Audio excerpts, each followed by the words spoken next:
लोग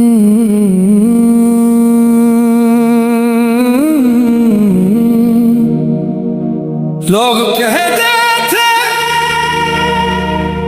शराब इंसान को बर्बाद कर देती है, लेकिन किसी ने ये नहीं बताया कि मोहब्बत उससे भी ज्यादा खतरनाक होती है।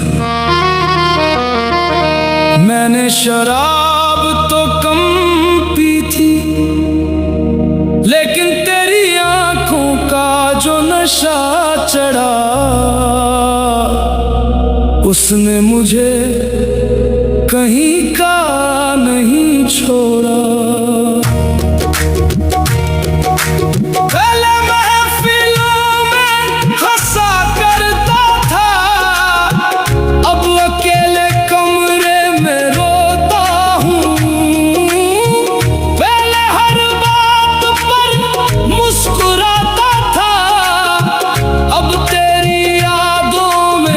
खुद को खोता हूँ, तू मिली भी ऐसे जैसे सूखे दिल को बारिश मिल गई हो, और छोड़ भी ऐसे गई जैसे मैं तेरी जिंदगी में कभी था ही नहीं।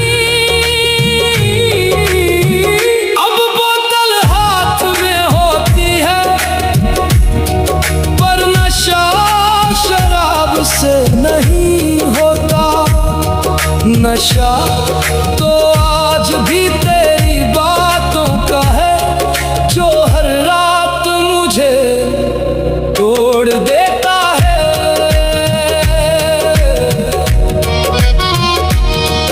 लोग पूछते हैं इतना बदल क्यों गया हूं मैं, कैसे बताऊं उन्हें कि एक शख्स मेरी पूरी दुनिया लेकर चला गया। अब ना किसी से दिल लगता है, ना किसी पर एतबार होता है। मोहब्बत ने वो जख्म दिए हैं जो हर दिन नया दर्द देते हैं। और सच कहूं